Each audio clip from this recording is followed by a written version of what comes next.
All right, and good evening, everybody, and welcome to TrainWorld TV, another action-packed night. And let me go around the horn and introduce you quickly. We have Matt Herman from ESU, the big showcase tonight. How you doing, Matt? Doing pretty well, Ken. How are you tonight? All right, not bad. Thank you so much for being on as the special guest of honor. And we also have none other than Tony Cook. You've all seen him at every single place on the internet from Model Railroad News. How you doing, Tony? I'm doing good, Ken. Thanks for. I'm actually substituting tonight. My electronics guy is my assistant editor, Shane Mason, but he took his fiance and ran off to Las Vegas. Although I don't think it's like that. They're not getting married for another year. But this might have been just a practice run to see what Elvis Chapel they want to use. I don't know.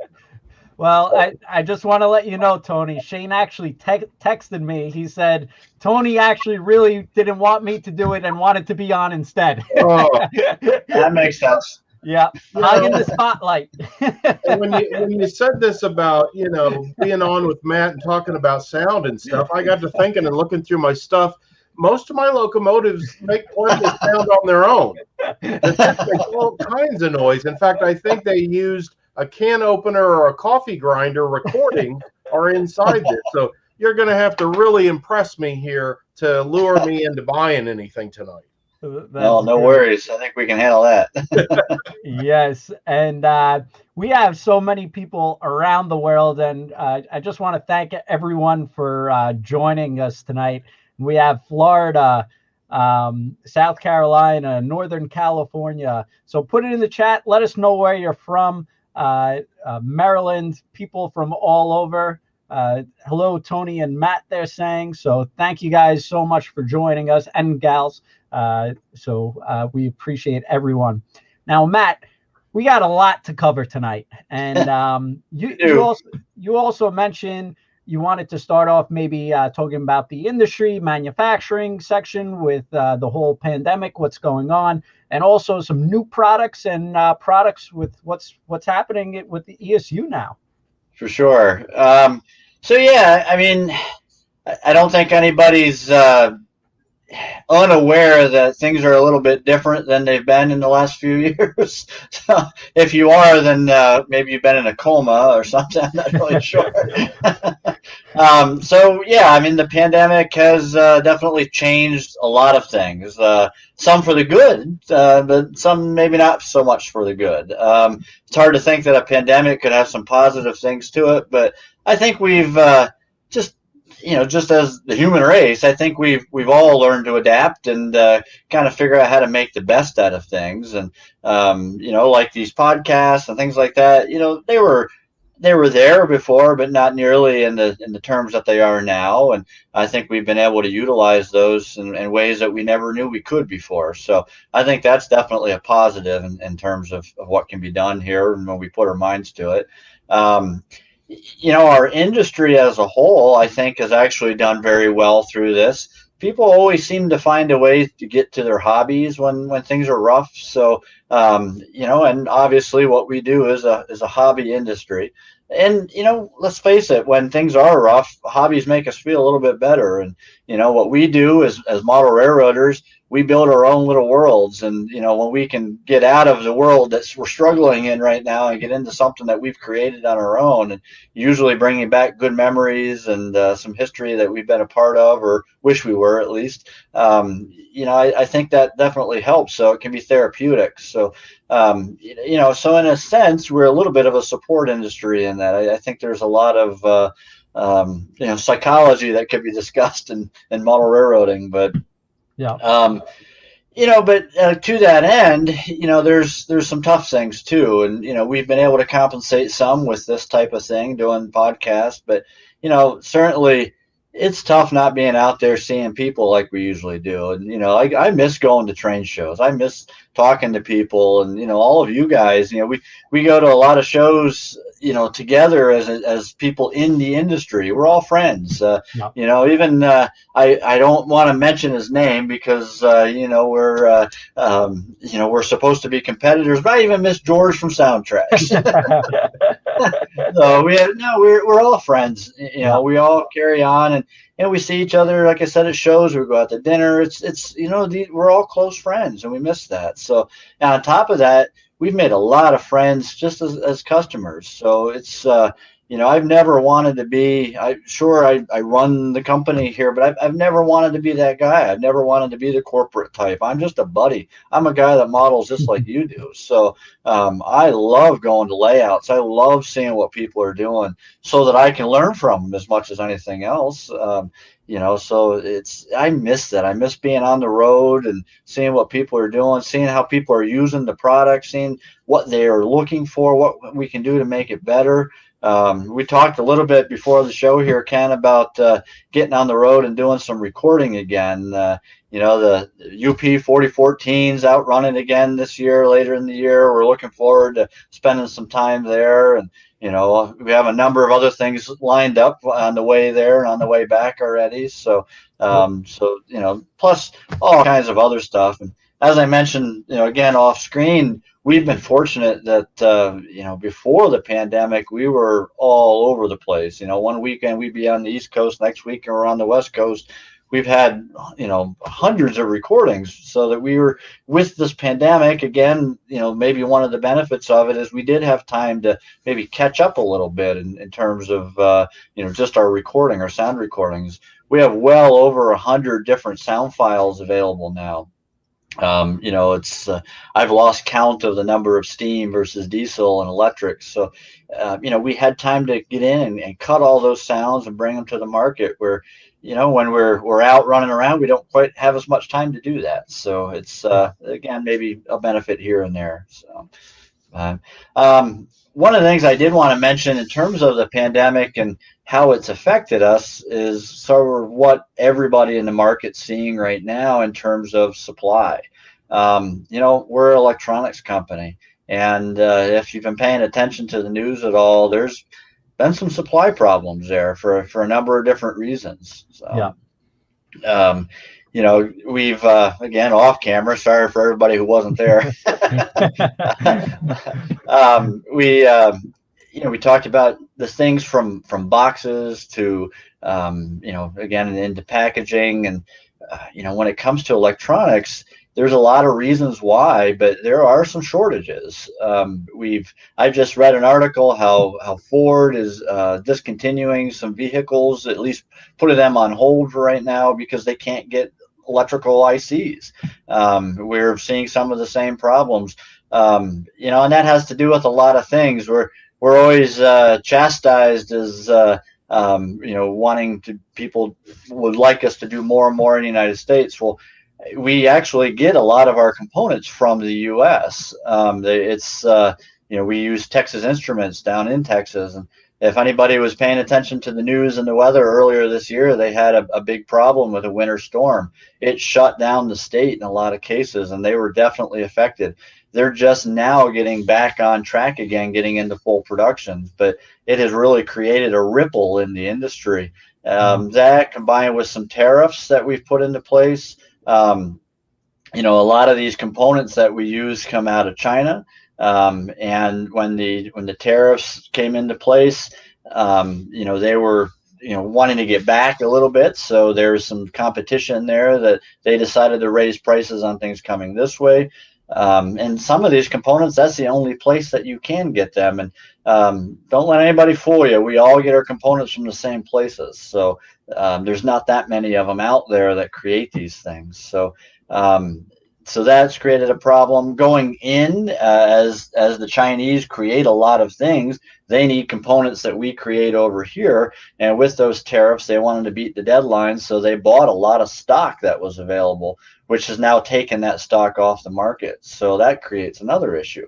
And you combine that with the pandemic that's going on, which hasn't been the problem with all the other things that I mentioned so far, but certainly there's a lot of these manufacturers are smaller manufacturers. They had people that were laid off and couldn't work, so that created a ripple. So it's become kind of the perfect storm, if you will, of problems in that type of industry and market.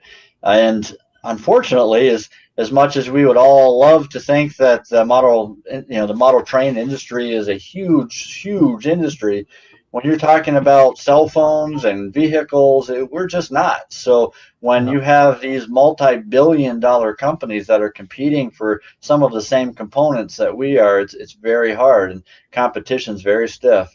We've had canceled orders of components that we've ordered 6 to 8 months ago. We had to start all over again, and then with 3 times, 4 times higher prices. And we're talking simple things like diodes and resistors, not just ICs and things like that. So now we usually buy at least a year in advance and kind of speculate on what we might need. COVID has increased, as I mentioned before, it has increased sales tremendously because people are able to do their hobby. There's more of them. They didn't have much else to do other than hang out in their basement and play trains. So, and that's a good thing, but it's definitely increased sales. So, not knowing that the pandemic was coming, it used up a lot of stock that we had to be able to keep up with the supply, because the supply is phenomenal, the demand is phenomenal right now. We have a lot of manufacturing partners, Atlas and Bowser and Intermountain and Scale Trains and on and on and on.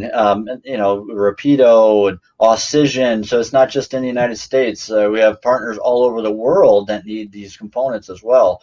So it's been a challenge to balance. If we don't give them decoders, they can't create locomotives. So we have to make sure that they have what they need, and that bites into the market as on the retail side to do end user installs. So we have to, we're trying to feed both as the best that we can, but it has created some delays. One thing that we've been struggling to get for a little while was Lok programmers. We did just get a huge batch in just last week. Actually, a lot of them have gone out the door. There's still a few that are trickling back out to dealers as they get back to us. So hopefully you'll start seeing a lot more of those on the market. The other problem that we're seeing right now is with 21-pin decoders. So we have a lead time of early June, but rest of May here is going to be pretty hard. So we have to make sure that we keep the production running with our OEM partners, and that we've been able to do. But and we're starting to see a light at the end of the tunnel, though. Again, Texas Instruments is back, so we're already hearing some confirmations of good things and catching up there. Some other things we've found other suppliers when our normal suppliers couldn't keep up with the demand, and we're definitely fighting hard. There's no way that we're sitting on a warehouse of product that we just don't want to sell you. I don't think any of our manufacturing partners or anybody would even think to do something like that. So, but it's a challenge, but we're up to it, and we're happy that we're starting to see some good movement. So, well, that's great to hear, and I'm sure everybody out there can experience it, in other sectors as well. If you want to install a pool or a fence, or the wood materials, steel, everything has just gone crazy due to this pandemic. So even coming into our store, there's less product now. It's just it's harder to get a hold of, and so it's bittersweet, because you want demand to be strong, but you also want the customer to have a great selection all the time, and the product available that you could sell them. So it's one of those catch-22s there. And the thing I'm really happiest about in all of this is that our products are not made out of lumber. There you go. We need the products to keep on feeding Tony. Now, Matt, new stuff though? Even though you've had a lot of challenges, don't you have some new in-scale items, some drop-in boards? Can you tell us about that? I tell you what. Why don't we head over to our website, and we'll go down the list of LokSound 5 decoders, because that's mostly where our new products are going to be. And I'll show you how to navigate the website, how to find some things. We'll touch on all of the different decoders and the benefits of each one over the other, and then we can get into some of the sound files themselves and how to choose those. So we'll do a little bit of a website clinic tonight. Awesome. Sounds good.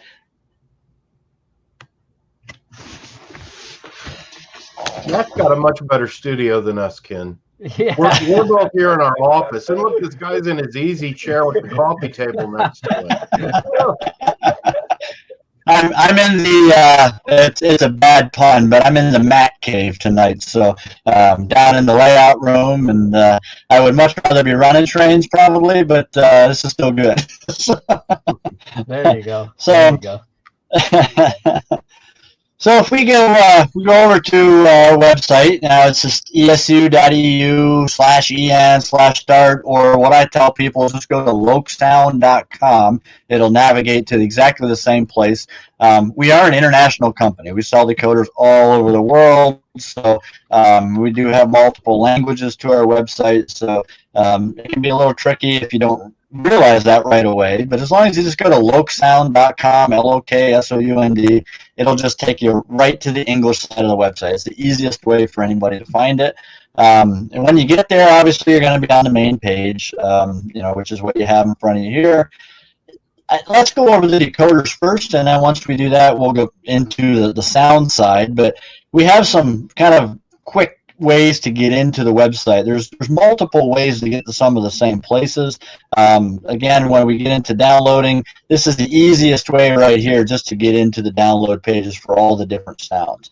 But we're going to start talking about decoders, so and specifically LokSound decoders. So let's go down here and just start here. Once we get here, it's going to take us to a page that's just going to list all of the LokSound decoders that we sell. I'm going to start at the top, and we're just going to work our way down tonight and kind of just do a quick touch on each one, and until we get to the XL, which is more for the large scale trains. So let's start with probably one of our most popular decoders, and that's the LokSound 5 DCC Direct. So this is the common, what we used to call the AT style board. Atlas, Athearn, many others use this style board. Stewart used to use something similar. They use these center clips. when we developed this board, we wanted it to be as universal as possible. So we put a number of different holes in the board for mounting. Again, we had the center clips for mounting to the tops of the motors. Stuart had this little pin that stuck up, so we had to put this slot over here. Many of the manufacturers started to use a 4-screw method, and we've opened those 4 screws up in the corners over here. So this is about as universal as we could get in our design. Now, this is anywhere from 6 to 8 function motherboard, and we used it a lot with the LokSound 4 decoders that we had, but we've now upgraded. But it had a Next 18 connection on it, which I don't have an easy way to show you here right now, but I'll bring it back up later to show you that difference. But that connection gives us the opportunity to have 6 outputs right through the connector. Now, so when this was a LokSound 4, this was a 6-output decoder, combination, I should say, motherboard with the decoder. Now that the LokSound 5 has even more outputs on the decoder itself, we have 6 through the motherboard and then an additional 2 right off the decoder itself, making this an 8-output motherboard, or an 8-output decoder. It's got all the LokSound 5 features, so a little bit better sound quality, 4 times the amount of memory, upgraded sound files, the whole 9 yards. So, it's and all of the LokSound 5 decoders that we'll talk about tonight all have exactly those same features. Mainly the difference is going to be the size, the amperage that they can operate, and the physical number of lighting outputs that you can get. Now, in terms of, I'll touch on it very quickly, but I want to move on. There is a difference between lighting outputs and functions. Functions usually refers to function buttons. So, on your throttle, you're going to hit F1 to play the bell. Typically, that's kind of where that's put. But a function output would be a light. Usually we'll call them auxiliary outputs or lighting outputs. So function buttons versus function outputs, 2 different things. So just try to keep that clear. We've had to deal with some confusion of that in the market, so I just wanted to kind of touch on that briefly. So again, this is probably one of our most popular decoders just because it is so universal and it kind of can fit into anything. So as we work our way down, I'm going to show you a couple different ways to do this. We can go back, just hit the back button, it'll take you back to the same page. But here on our website, on the left-hand side, you can see that we've actually listed all these same decoders, and these will be on every screen that we go to. So moving forward, I might just hit these tabs over here. So Ken, Tony, if you have any questions as we go, please feel free to just pause and let me know, and I'll answer it as I can. So the very first new decoder that we're going to come to is right below that. Now this is a very similar decoder. This decoder is the same basic shape and size, but if you notice on the picture here compared to the one above, you've got these capacitors on the outside. So this is the new LokSound 5 DCC Direct with an integrated power pack. Power pack is our term for capacitors or keep alive, or there's all kinds of different terms that people use, and companies have their own name usually for them. Again, ours is power pack. Our power packs are a little bit different typically.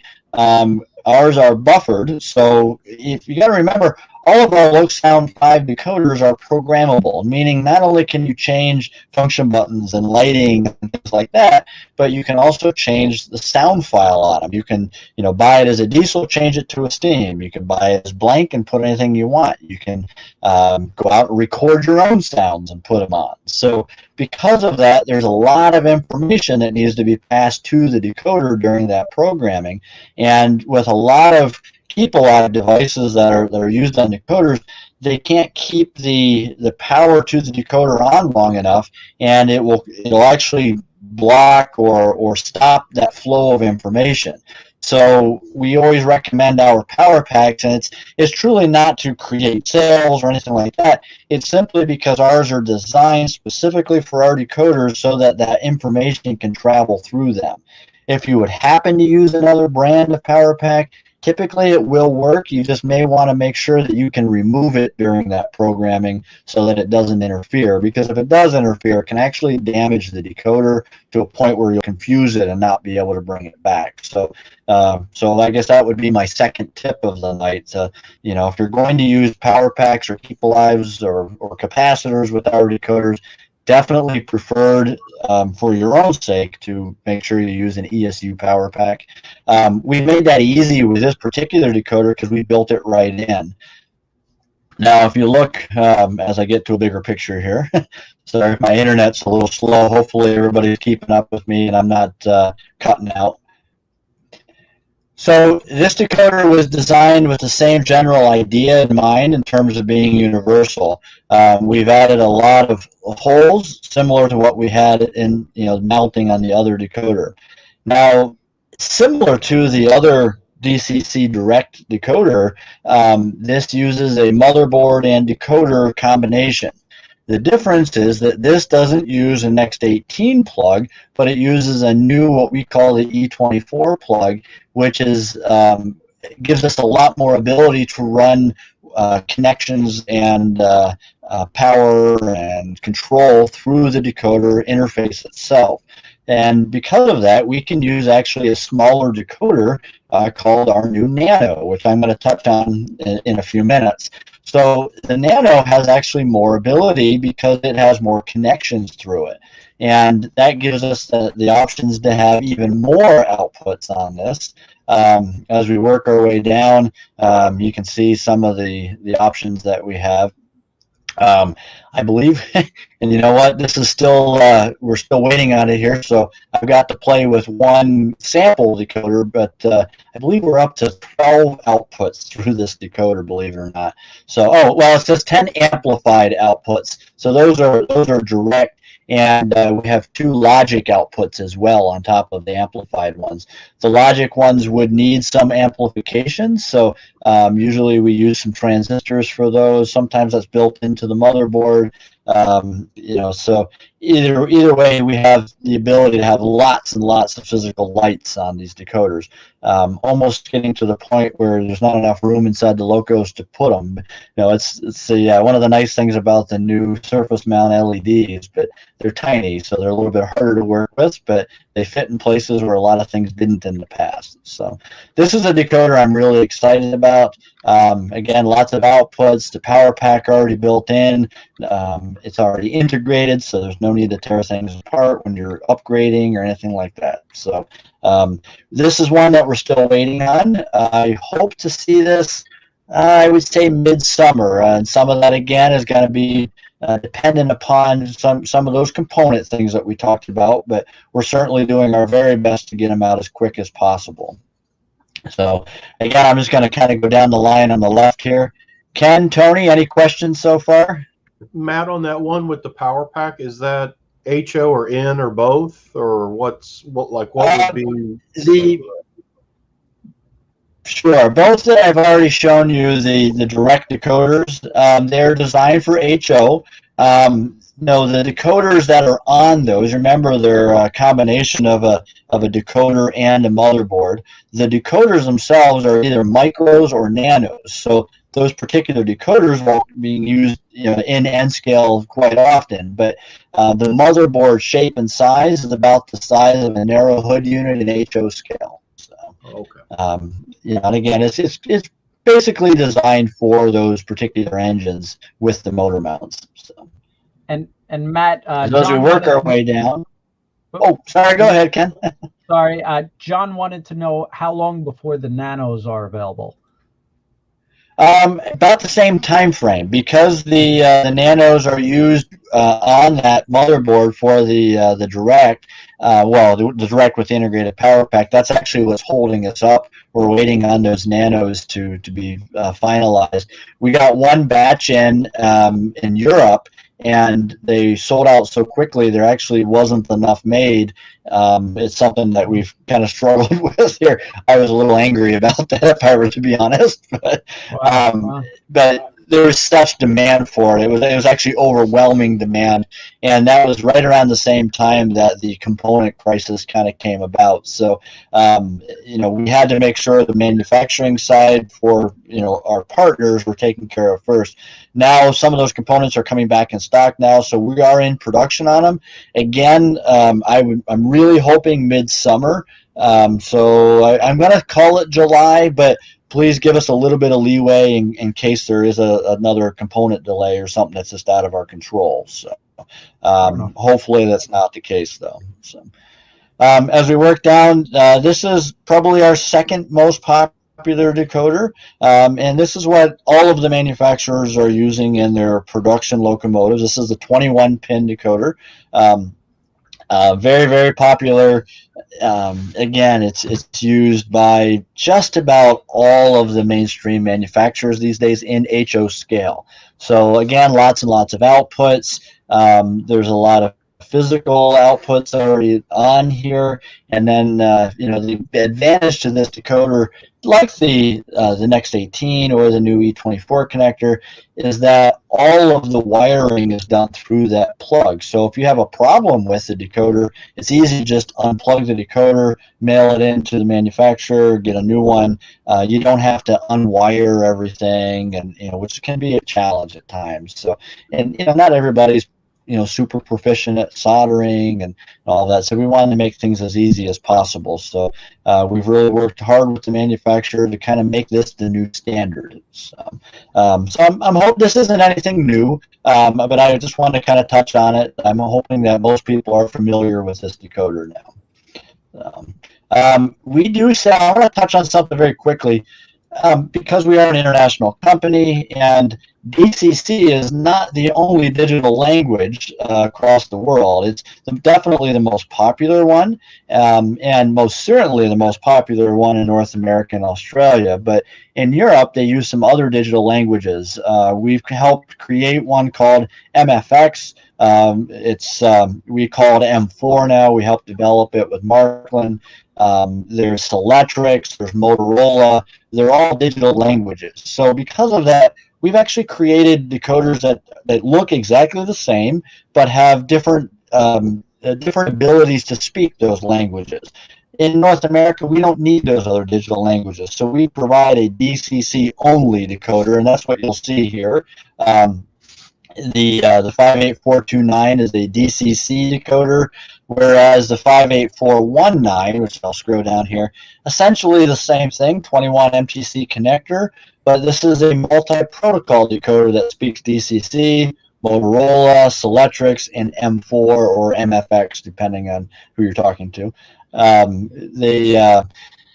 These decoders are a little bit more expensive because they do a little bit more, but again, just for our market in North America, probably not something you're going to use unless you're using a higher end command station that speaks that digital language, like our ECOS or Markland's command station, or some of the Pico, some of the other European type command stations. If you're just using DCC, I would stick with our 58420, which is the same decoder as I've shown above, but with an 8-pin plug, or our 58429, which is the 21-pin that we already discussed. Moving on, because I don't want to run completely out of time tonight.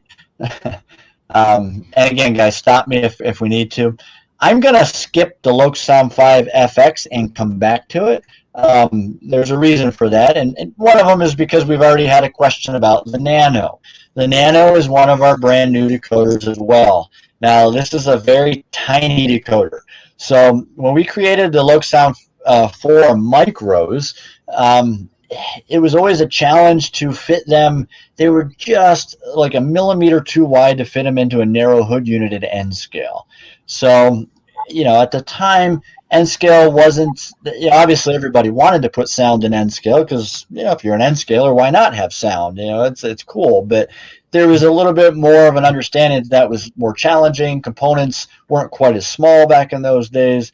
Well, with anything computer related, as time goes on, it gets smaller and smaller and faster, and the more time that goes on, the faster it gets that we get to those two extremes. So that definitely benefits our products, and the LokSound Nano is definitely a good example of where that goes. So this is it's just under 8.5 millimeters wide, so that should fit into a narrow hood unit in North American modeling very easily. It has a little bit less height. This will come with the new E24 connector on it. I don't know. Let me see if no. Unfortunately, I don't have a picture on our website. I apologize. I should have had that keyed up for you guys here, but you guys will all see that soon enough. It's coming along. All of these decoders will come with that because the decoders now are so small that there's really not enough space on them for solder pads. So a lot of customers have asked us, why can't you just put the wires right on the decoder? And it's really just because it's just simply too small. So with that connector on the back of it, we can create another small motherboard that has really no components on it, but it's made specifically just to be a place to hold wires so that you can do some hard wiring with these decoders. So now with this E24 connector, it's also much more lower profile than the old Next 18 connector because we needed to be able to fit into less height clearances. So, we took that into consideration with the development of this decoder. So not only is it thinner, it's more narrow, and of course it's a lot shorter in length as well. Still has a lot of function outputs, and it still has all of the same sound quality and function button abilities as the normal LokSound 5. So now with that E24, can you use this decoder that we're looking at? Or do you need to have either a Next 18 or E24 in between for the wiring, or how does that work? All of these decoders that we're going to provide, at least for North America for now, will come with an E24 motherboard per se. It's just a very, very small one. It's just a female socket, and that'll have wires already on it. So at that point, if down the road, we may work with some manufacturers in N scale particularly to use that connector so they can have more onboard lighting. If that's the case, we can just simply take that motherboard off and this E24 connector will just simply plug in. Essentially making it so that we can have kind of the 21-pin simple design that we use for HO. Now we can also have that in N scale and make that easy as well. That's the idea behind this. We're getting to that point. Next 18 is the same idea, it's just bigger, so it doesn't always fit and everything. So we needed something that was smaller, a little bit more powerful, and this is the solution that we've been able to come up with for it. Yeah, Matt. Did that answer your question, Tony? Yes, yeah. They're already clamoring for Z-scale, Matt. Well, I know. And, this decoder, believe it or not, could fit into fuel tanks in Z-scale. So it's certainly not something that we aren't looking at. And, there's not a lot of Z-scale manufacturers out there, but, as things get smaller and smaller and larger capacity and all of those things, Z-scale is the next scale that we're looking at for sure. We're happy to work with anybody who's willing. So, cool. We have the abilities, that's for sure. So now as we move on, again, nothing new, but we've discussed some of this, so I'll kind of recap. This is the Next 18 connector. This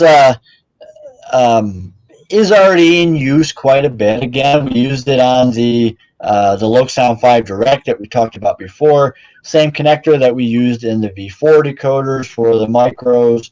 And scale trains and a few other, I believe, Rapidos also using Next 18 decoders in their locomotives and N scale. So this is a common board now. People should be starting to get familiar with it if you're into N scale specifically.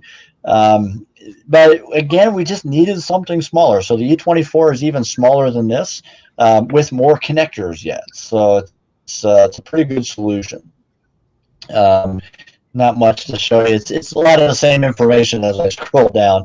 Now the micro, as of right now, is it's very similar. It will come with a motherboard that the Next 18 connector plugs into that has all of your wires. Again, it's a little bit higher profile, taller, so it doesn't always fit into the space that's needed. So again, that's partly why we came up with the nano. So it's 6:40, so I'm going to kind of keep moving here, so I don't want to bore anybody. The next two decoders are I'm pretty excited about. One of them has made it to the market.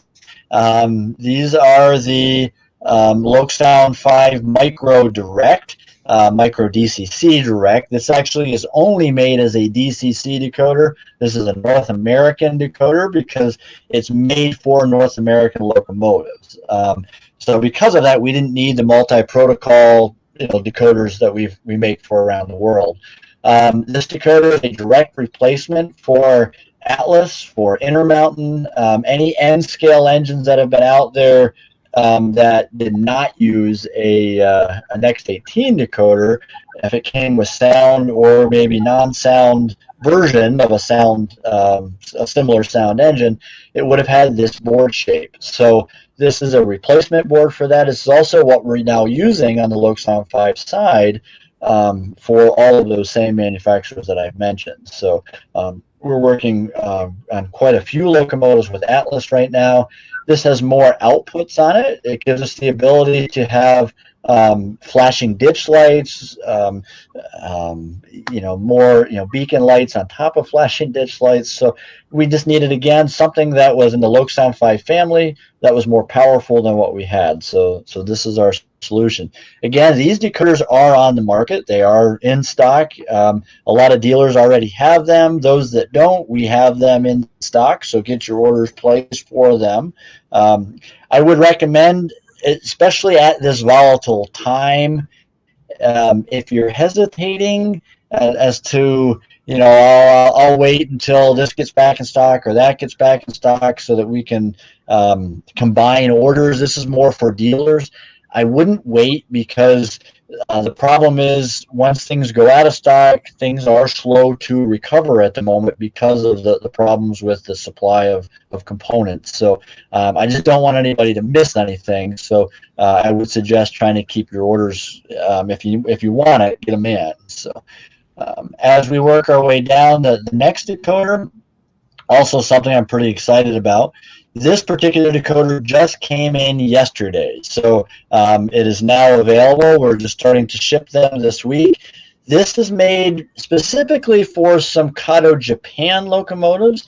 It's being used directly in the factory with some of those locomotives for Kato Japan, but it's very similar to what would be a drop-in board for a couple Kato steam engines, the GS4 in particular, and a few others. So while it's really made for the Japanese market, it will work for some North American Kato locomotives as well. So again, these decoders are in stock and ready to ship right now. So we didn't get a huge number of them in, so we did get enough to cover all of our back orders. But if you're still looking for some, again, I don't know how long they'll last. The demand is high on them, so please get your orders in if you're looking for them. The next one is probably the thing I'm most excited about and most frustrated that it's not here yet. We do have samples of these. I don't have one with me tonight, so I'm sorry for the rendering instead. These are in production right now. I'm hoping these are nothing but just a few weeks away. These are the Kato direct replacement Kato boards. These will fit into many Kato locomotives. Again, we made this as universal as possible.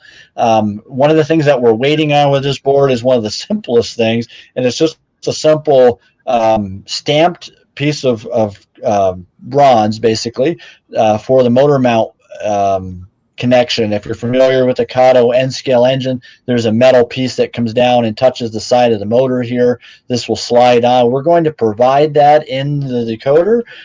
You can reuse what's on the motherboard as well. It's a very similar design. Sometimes they're soldered on, so rather than make you unsolder and cause some damage, we're going to provide some that just slide on as well. This decoder again, will fit into many Kato N-scale locomotives, from ST40-2s to AC 4400s, ST70s, lots of things. It's pretty universal. I'm working on a full list and doing some install videos on this, so kind of keep your eyes open for that. I'm going to have those available as soon as this hits the market, so that way people can prepare for those. So there's thousands of these locomotives on the market, so our demand on these is huge. Again, we've got to go kind of first come first serve. We should get a really good number in the first batch that we get, but a lot of times as they get them produced, we ship them by air from Europe, and we will ship them first come first serve again. So if you don't have an order in on them, get them in so that nobody misses out until the end of the order comes in. So working our way down would be our LokSound 5L. So sorry, go ahead, Ken. Matt, they're telling me to buy a lot. Yes, buy them. Yeah, and obviously we have a good number coming in, but we want to make sure that everybody is provided for through your favorite dealers. So, and again, guys, I'm sorry for rushing. A lot of this is similar information, so I'm probably going a little bit quick. I apologize for that. Slow me down if I am going too fast. Just a lot of information to cover, and I don't want to keep you here and bore you all night. So, LokSound L. This is the O-Scaler's wet dream. I don't know. Can I say that a lot? Too late. Beep. Oh, I forgot to beep that, Ken. Where's the beep button? Sorry. We can't have that on again.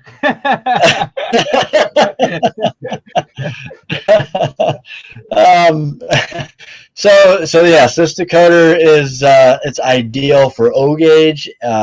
It will even work for some large gauge, G gauge locomotives. If the requirements, the amperage draw is not too high, this will work fairly well. It's a very narrow decoder. It'll fit in basically anything O gauge out there, other than maybe some of the smallest narrow ON30, little critters and things like that. But there again, the amperage draw on those are usually very low, and a lot of times you can get away with even an HO decoder in those. So for a little bit more power demands, the LokSound 5L is a perfect decoder for that. Again, this has an integrated power pack already built into it. A lot of times this is used in G gauge, which would be used outside. So, and large scale, it's big layout. Sometimes it's hard to reach and to climb over things. So let's face it, not all of our track is the cleanest. So having a power pack already built into that is definitely an advantage. Now, third tip of the night. A power pack is not a battery. It's not an excuse to not clean your track. So many times I have people coming back to me saying, the power pack worked great when I first put it into the locomotive, but in time it just didn't seem to work. Does it wear out? What's the problem? And then as I talk to them, I find out that they haven't cleaned their track in 3 years. I think they need a spatula. You're going to have to sell a track eraser with every decoder. That's right. So no matter what scale you model, a power pack is not a battery. It's a little bit different. So it'll help you get over a dead spot. It'll help you get over maybe even a non-powered switch here and there. But it is not designed to be a battery. So please clean your track. Just moving on. Very powerful decoder, tons of outputs. There's servo controls on these decoders. So if you have operating fans, pantographs that go up and down, all of that's built in. Actually, our HO decoders have that logic as well. In fact, right now we're working with Rapido on the EP5, and that has working pantographs. So, Ken, that's getting a little bit closer to your area and your neck of the woods for sure, coming into New York City. So, big release. I'm sure you guys have a lot of those on order. Yep, everybody's excited. In fact, I just saw a video of the working pantographs on that, and what a neat engine. They work really, really well. I'm excited to see that hit the market. So, Rapido's really done a lot of neat things lately. I'm really happy that they're a partner of ours. So, yep. Atlas O scale, they use the LokSound L in their DCC products. So they have a motherboard that just plugs right into this. So if you have some non-sound brand new Atlas O scale locomotives, they'll likely have the socket that this uses. So you just unplug the dummy plug and plug this right in. It's, again, kind of a universal design now. And we're working with others with this. We talked briefly about some of the. We mentioned Mike's Train House, I believe, before the show started. As we know, Scale Trains has bought a lot of the Mike's Train House HO scale locomotives and some of their S scale tooling. So it's fun. We're working with a lot of new steam projects there with working smoke and whistles and all kinds of neat things there. So they've also got some S scale. So while this decoder can certainly be used for S scale, sometimes it's actually more power than what's needed. So we'll see what's needed when we work with some of the new S scale offerings that Scale Trains will have. It'll either be this decoder or the most likely the 21 pin if the power requirements are correct for it. So, but lots of neat things coming there. I'm excited there as well. Last but certainly not least is our largest decoder at the time, and this is our LokSound L. Now, this decoder has a couple different interfaces. Some of them are just simply plug-in, which is what we like to do. Again, we don't like the people to have to hardwire into the decoder itself, whether it be soldering or just making sure that everything's wired correctly. We just try to make it as easy as we can. So when working with G-gauge manufacturers, a lot of times we'll work with an integrated motherboard that this can just simply plug into. Again, you can see there's power packs already involved in this with the supercapacitors that you see there. I'm hoping for another picture here, but we also have, what's interface? There we go. We also have some screw terminal versions, and this is probably what we sell the most of. There's not a lot of G-scale locomotives that do come with a socket. A lot of times if you're going to hardwire into G-scale or maybe even some larger O-scale, this is great for a giant O-scale Allegheny, something that's got a great big tender but a huge power requirement.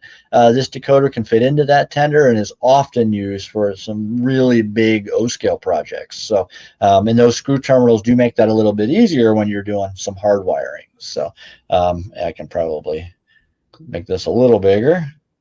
There you go. But that's our LokSound offering, aside from one decoder, which I said that we're going to come back to, and that's our newest, or I should say our last new LokSound 5 decoder, and that's the LokSound 5 FX. Now, this is a FX decoder, or EFX decoder, maybe we should call it, because it is meant for lighting and sound effects. This decoder does not have motor control built in on purpose.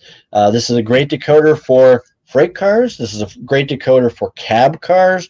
It's great for cabooses. Anything that you definitely want to have some sound into, but not have the need for motor control. This is a fully programmable decoder, much like any of the other LokSound 5 decoders that we make. Any sound file that we have made for any of the other LokSound 5 decoders that we've made will load onto here just like it's made for this. You just don't have any of the motor control settings or components on there, which can keep the cost down on this. We are already starting to work with some manufacturers using this. but it's certainly going to be available for aftermarket. So and there's going to be a lot of products out there, coming with a lot of lights in it, like for cabooses, again, cab cars. We are going to make some very specific sound files pre-made for this, for those specific things. Again, cabooses and cab cars and cattle cars, and then on top of it, there's a lot of other really cool uses for this. And I think we did get on the show and we mentioned this once before, but one of the things that I'm excited about is using this for layout sound, not just freight car or rolling stock sound. One thing that I particularly envision, something I'm working on myself, when you're standing trackside next to a steel bridge and the train comes across, there's a different sound. When the train is going across solid ground versus an open steel girder bridge, you hear that sound. It's different. So we can put those types of sounds as the train's going over top of that, recorded, put it into this decoder, create a separate block, and as soon as the engine gets into that block, it triggers this decoder, plays that sound until the decoder comes out of that block. You can go out and record those sounds yourself and load them in. The options and the abilities of this will be limitless when it comes to layout control and layout sounds. And there's lighting effects that are already built into the decoders. So those lighting effects can be operated by the sound. You can hook up smoke units to it. You can have that operated by the sound. So your cabooses, you can have generators, you can have all kinds of things in here that create sounds that we don't think about. But if you stand trackside or you're out rail fanning, you hear things that we don't hear at home on a layout.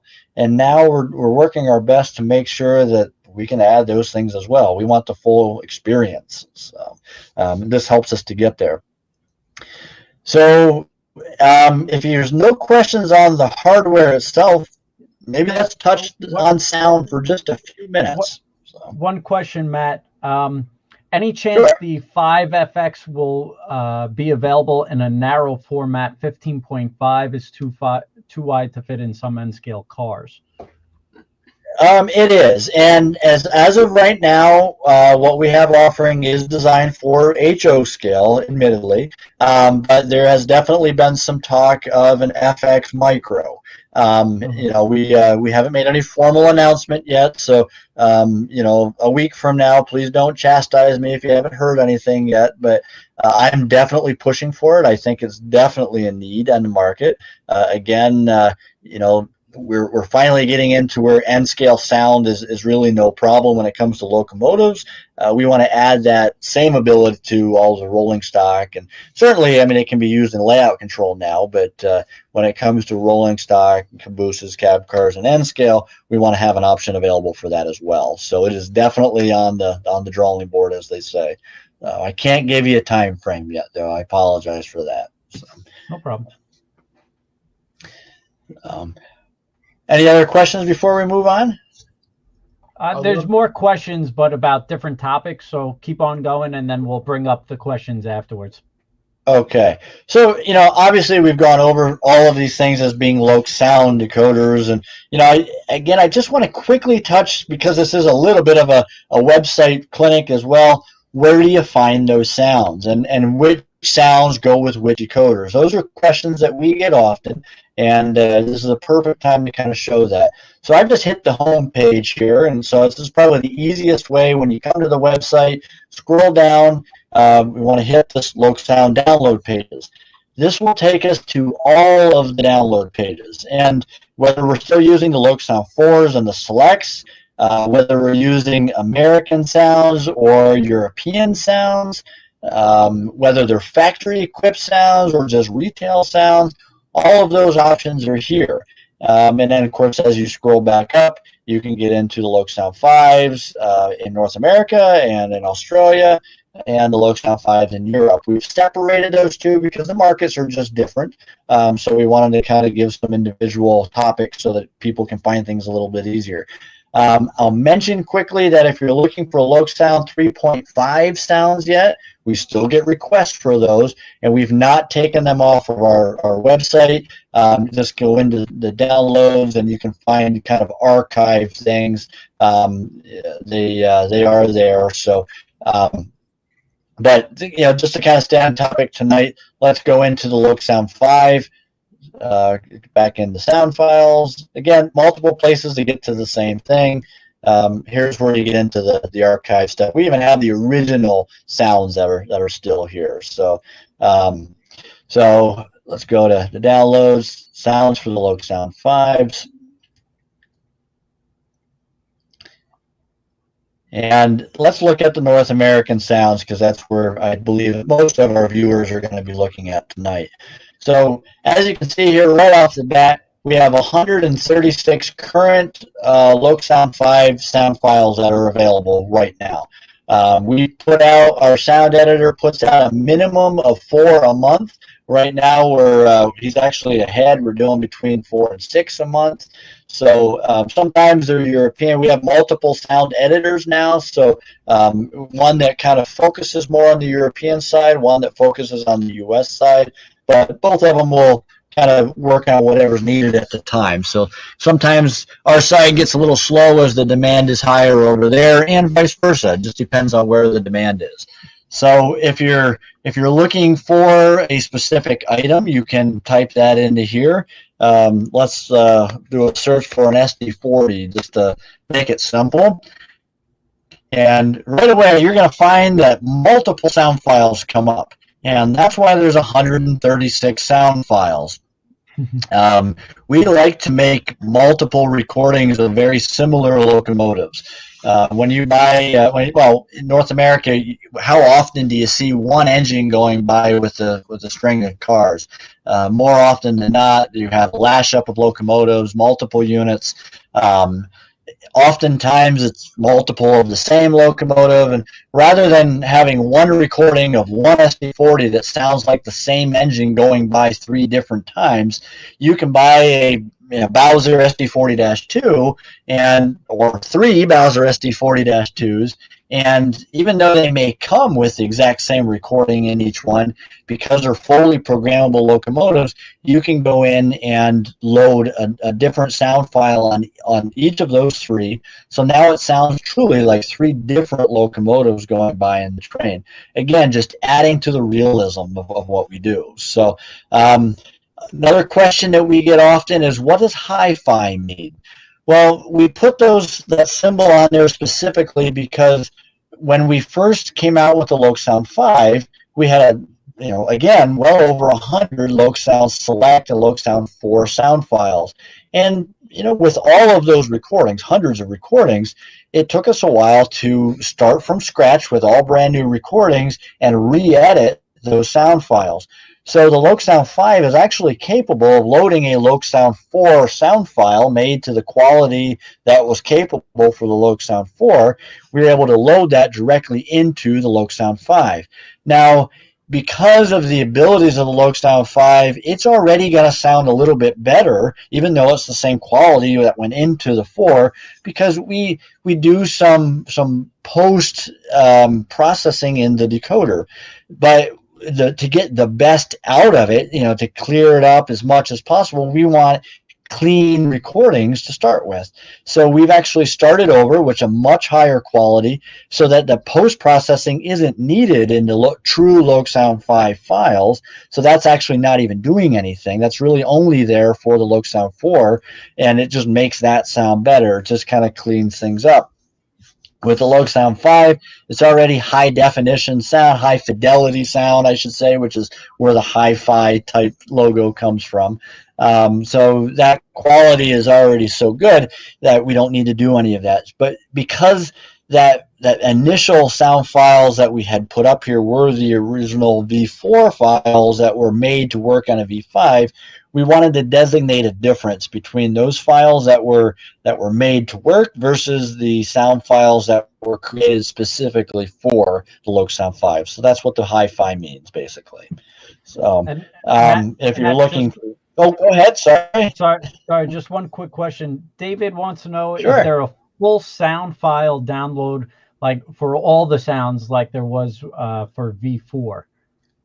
There actually was not a full one for the V4 either. The last time we did that, I believe, was for the 3.5s, and that was possible in those days because the sound files were actually quite small. In order to get all of the V5 sound files downloaded, it would be just simply gigs of data, and rather than do that, we already have an archive. The internet's so available these days that it's actually easier just to go and get what you need as you need it in most cases. Now, I understand that some clubs don't have access to internet, so they put things on data sticks and move things around that way. I would just recommend, if you have that ability, put a number of, look ahead and try to plan it out a little bit. It's just such a large download that it's really not quite feasible. Not impossible, but to be very honest, we have other things that we would really rather do first. So it's some of it's a matter of time to get all of the things that we would like to do. But it is a thought that we've had. In those lines, and just to make sure that I'm not misunderstanding them, we do have what we call the template packs. Now, the template packs are individual sounds that the customer can go in, say they download this SD80, and it comes with a certain set of horns, which will be multiple horns. Obviously the Leslie S3Ls, that's the Conrail standard on these, but it'll give you many others. But maybe you have a recording of a Conrail SD80 S3L, and you want that particular horn on your engine. Certainly, you can go off, you can edit that, you can add it. But maybe we've recorded other S3Ls and it didn't make it to this file, or you want to put something, maybe you want to put a steam whistle on it. I'm just shooting from the hip and being goofy, but it can be done. And those template packs can be downloaded, and those are what will have those sounds individually on it. So you can go into the template pack, find that, and load it directly into, using a Lok programmer, you can load it directly into this decoder. Now those template packs, again, pandemic time, we're working hard on them, and we actually have a little time to do that right now. So they're actually getting very close.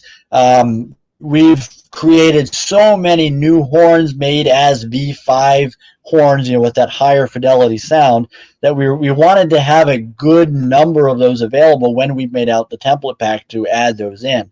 So that's why we didn't do it right away. But we've got, as you can see, 136 LokSound 5 files now. So we're to the point where we have enough of those sounds that we're going to be putting out a template pack in a very short time. So it's actually getting very close. It's one of our high priorities right now. So. And the sound library in the LokSound 5 programmer, it is not on the programmer, or the Lok programming software it shows you basically. Well, let me rephrase it. I want to make sure I answer the question correctly, in an understandable way, I should say. So each of these sounds are the file itself that you would load into your decoder. So when you download the software for the Lok programmer, it's the software that you would use. It's the interface. So it'll show you, how do you do function mapping, how do you change your lights, adjust your volumes. But in order to open up a sound file, you would do that here. You would download the file and then open it directly into the Lok programmer. The software that you download for the Lok programmer is strictly the software for the Lok programmer. You don't download the software and 136 sound files all at once. And there's really not a need for that, because we store 136 sound files right on our website to make that easy to just grab them as you need them to go. So. Gotcha. This way it doesn't take up a bunch of storage on your computer directly either. So.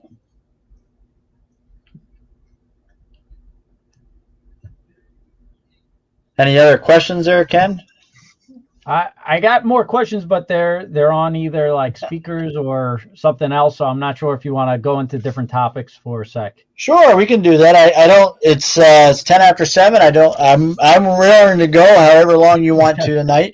I think we can end the screen share here, and we can definitely get back to.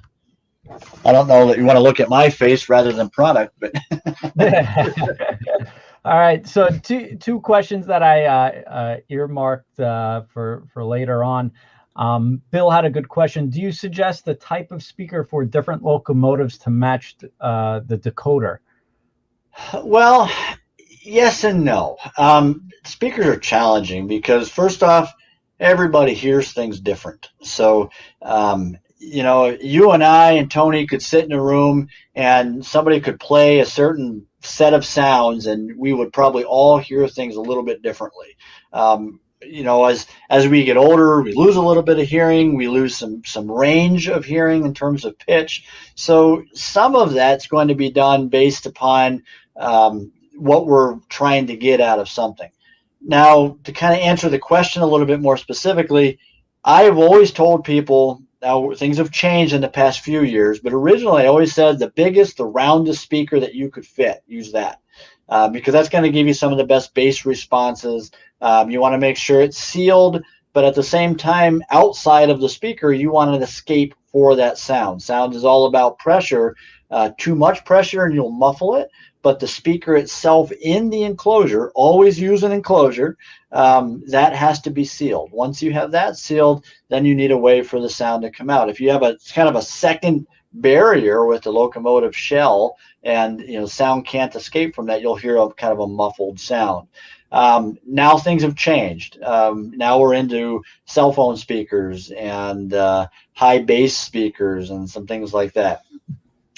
They've definitely changed the dynamic. It's a different technology, so you do things a little bit differently. Our most famous speaker, the ones that we sell the most, are our 50321 11 by 15 Knowles cell phone type speakers. They give really, really good sound. They have a great range on them. They have a lot of bass. Typically, one or two of these speakers will give you a really good sound if you're using them properly. There's a number of other types now too that we're getting into. The technology, again, we're not a large industry, so typically model railroad companies as an industry aren't developing new types of speaker technology. We piggyback off of other industries. Cell phones, that's why the cell phone speaker. They're building billions of cell phones every year, and they're spending billions of dollars in research to figure out to make it better each way, a little bit every year, and it's getting smaller every year and getting better sound. So while it used to be the biggest, roundest was the best, now you can fit that same sound and maybe better in a smaller package. So if it fits, I usually try to use two speakers if I can. I try to spread out the sound. If it's a steam engine, again, speakers are smaller. I try to now put them in the boiler rather than in the tender. The traditional type round diaphragm type speakers, still good speakers. You can usually get some good bass out of them. Sometimes you can put a speaker in a tender with one of those, and you can get a smaller speaker up underneath the stack. It's going to give you more staccato, going to give you a higher pitch sound, your whistle sounds, your high-end stack sounds. But the deep chuff is going to come from that bigger speaker that's maybe either under the cab or a place where you just have a little bit more room, or back in the tender. Diesels, same thing. Try to put your speaker where the sound is coming from if you can. Put it under your stack. Center of the locomotive is usually a good spot. Again, it's some of that's personal preference, but that's what we like to do. So. Matt, it seems like that the dual cube speaker, you hear that all the time now. And yeah, you do. You talked about spreading the two out. If you're not really familiar, can you tell us kind of briefly, dual cube, do I need two speakers to produce? Like, is one like bass and one's treble or something? Or are you spreading the sound out? What's the general description on what and why has dual cube speaker become so popular? Usually it's volume, Tony. When you use two of them, obviously you have the ability to have a little bit more volume. It is a smaller speaker. Typically the sound quality is higher, but you don't have as much volume. You're not moving as much air, so it's a little bit harder to produce really loud volumes with that. So using two of the other, sorry, I don't mean to digress there, but the other reason for that is because some decoders can't produce enough power, or the speakers themselves, you can overdrive them easily with just one speaker. So if you spread that power out, I'm actually saying it the wrong way, it actually almost produced too much power. If you spread that out a little bit, now you're not overdriving the speakers quite as much, and you can have a little bit more volume without driving more volume to the speaker, which can create some damage. Oh, cool. Okay. And I prefer to spread them out because, again, it spreads out the sound a little bit more. Having them right next to each other, still a good design. You're still going to get good sound out of it. It's just going to be a little bit more localized. So, and when you're creating a speaker enclosure, now you have, if you're a manufacturer, you have to have space to do that in multiple cases, where you can still use two speakers in one spot, make one piece of tooling for the enclosure. So some of it's cost, quite honestly. So.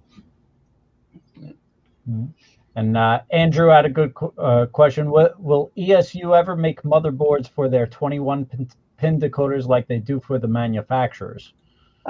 We do already, actually. We do have some separate motherboards that are available. They're a little bit smaller. I'm pretty sure I know the question's probably a little bit more specifically, I would say, scale trains related. Scale trains, we've made some specific motherboards that have an IC on them that gives us the ability to have more outputs than what the decoder typically does on its own. So basically, we use two lines of the pins to be a data transfer rather than what we would typically use them for as a lighting output. So we can switch that internally in the logic of the decoder, something that is pretty unique to ESU.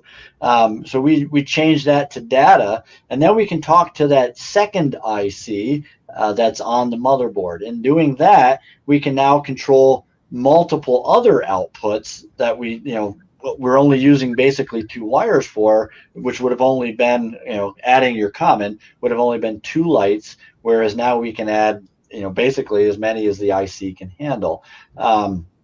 So scale trains, when we produced the original motherboards for them, they had a demand for a very high number of outputs. And the decoders themselves would have been too large. So we had to create a secondary IC on these motherboards to be able to compete, or not compete, but to provide for that demand. And as time goes on, now we're getting into, as I said, smoke units and all kinds of extra lighting and more speakers and things like that, that we just needed that ability. Now, whether we'll do that or not in a aftermarket motherboard, it can be difficult, because we don't know what you're going to put it into. When we make these motherboards for the manufacturer, they're specifically made for the space requirements for all of these outputs. Not everything has that space. So I do know that over time, Scale Trains does have spare parts available in motherboards. We are working with other manufacturers, so as that progresses and you start seeing some more of that, some of those motherboards could be available directly from them, so you'll have more uses in your own modeling for it. But we do make a motherboard that is a little bit larger than the 21 pin decoder now, and you can use that decoder and get your 10 or 12 outputs directly right off of that motherboard, and then you can just unplug the decoder if you ever need to take it out and do upgrades or whatever.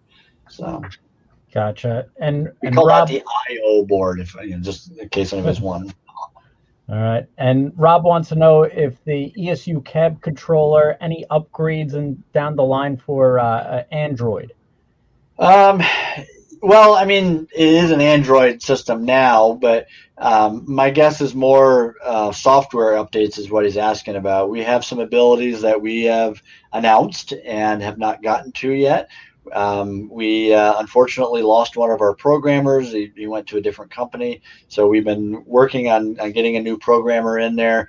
Admittedly, unfortunately, our manufacturing demand with our partner OEMs has taken a lot of our programming capacity at the time, so we had to kind of prioritize to keep some of that going.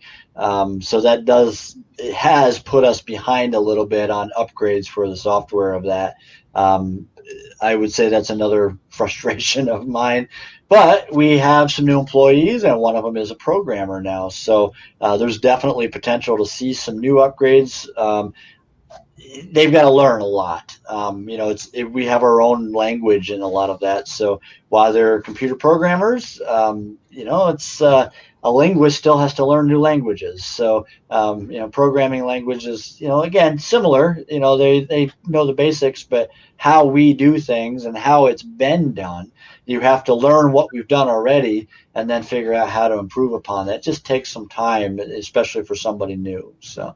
But from what I've seen, they're pretty good. So hopefully it won't take too long. So, any more questions, Tony? Or lots of great information tonight, and boy, some good stuff. Those Cato, the drop-in boards. I've had a lot of emails and requests. Oh, somebody ought to.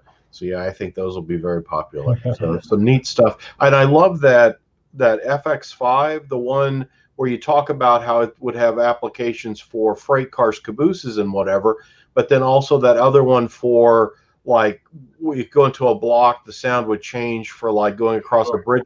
Never thought of something like that before, and what a cool idea! Yeah, because everybody's always looking for that something really different to show off, what you can do. And wow, that would be a cool thing. Yeah. We've all seen the welder in the shop with the light going here and there, but how about you have a welder that can also control a smoke unit, and it only blows when you're actually seeing the light come out, and you're hearing the sounds of the arcs and things like that as well. So those are the types of things that when we start talking about it just start brainstorming into new ideas. Oh, well, if you could do that, you could also do this. You could do that.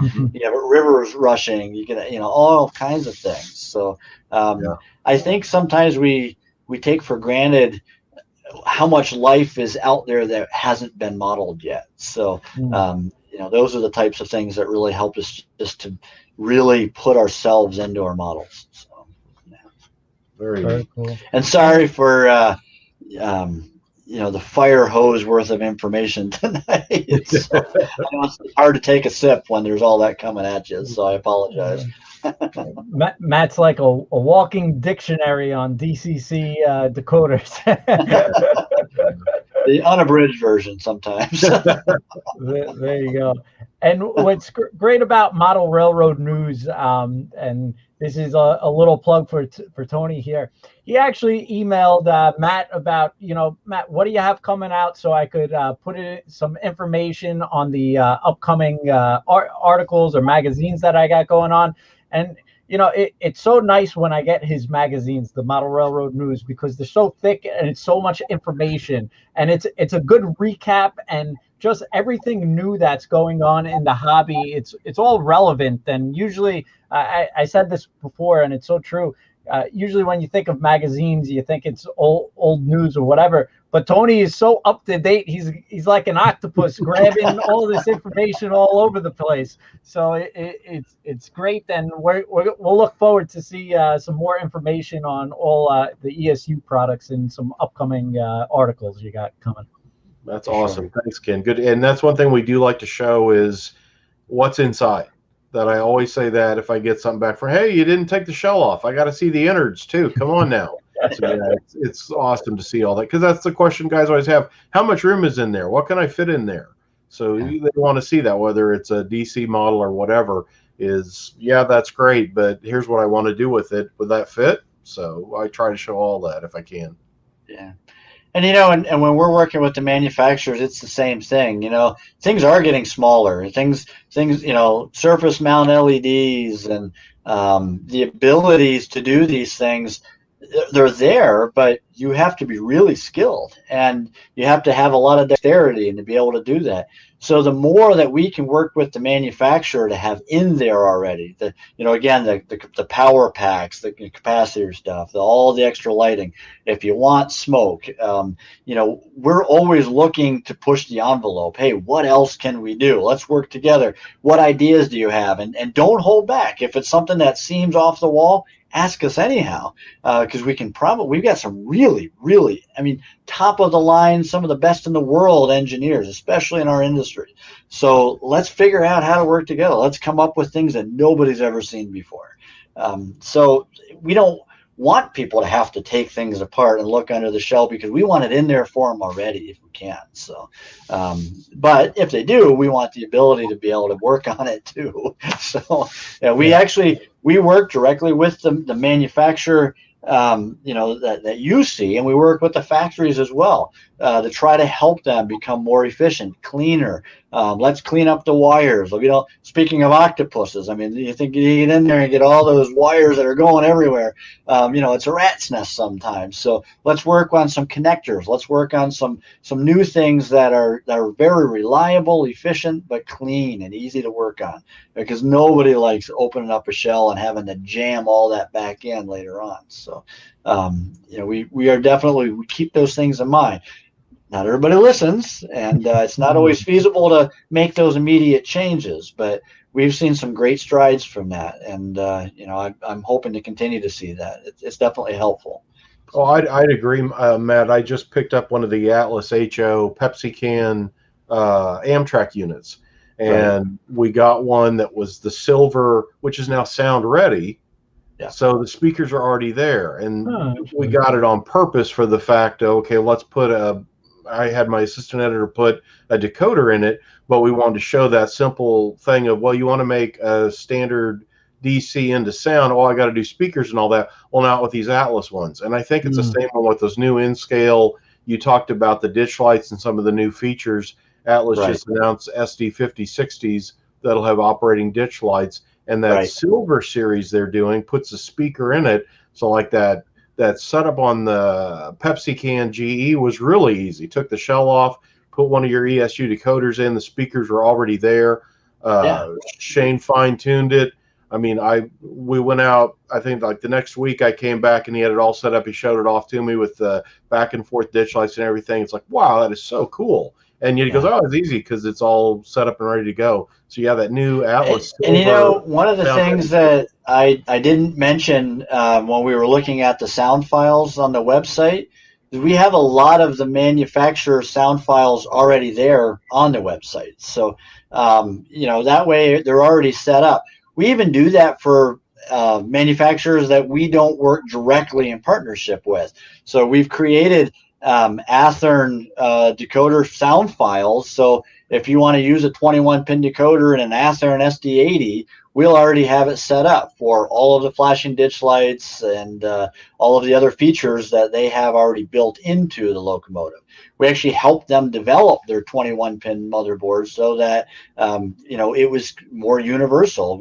Obviously, a manufacturer can't work with everybody's preference all the time. So we wanted to make sure at least there were some options available for our customers that maybe would have liked to use ours instead of others. So we certainly want to help anybody that we can with that. So. Yeah, and that's a good point, Tony, because even like in Bachmann G-Scale, I saw the Bachmann new dash engines, and they're sound ready. So it seems like a lot of these manufacturers are coming sound ready, and you can pick up an ESU decoder, plop it right in, and you have your preference and get it. And so it's interesting how things start to, start one way and you see a trend. So. Sure. That's unique, different. I didn't even catch that, so that's interesting. All right. Well, I think we could keep on going for questions for all tonight, but I think we're gonna have to say get Matt's bat phone number in his man cave. And we'll have you call direct, or you can shoot that ESU email, because I see a lot of recommendations, and Matt touched up on that Sure. He takes them in. So if you have a recommendation or something you want, we saw a couple of specific sounds, definitely send them an email, reach out to ESU, and they'll be more than happy. Support at LokSound.com. Any ideas, show me pictures of what you're doing. Let me know what you like. Let me know what you don't like. We can't change what we don't know about. So if you got a problem with something, you'd rather see it a different way, just let us know. We look at those emails. It's important to us. We want to be better. We're happy that we're kind of on the top of the heap, but we're not happy staying right where we're at. We want to continue to rise. So, and we can only do that with your input. We have lots of ideas, and we want to integrate those with what everybody's looking for. So let us know. Awesome. Tony, thank you very much, as always, for coming on. I really appreciate the insight and commentary. Always a pleasure. Oh, thanks for having me, Ken. Matt, great information. It's all, the DCC stuff is something you can't hear enough, because you always pick up, like when you talked about the dual sugar cubes tonight, that's universal information. So I think we're always learning so much on this end of the hobby, and it's fun stuff.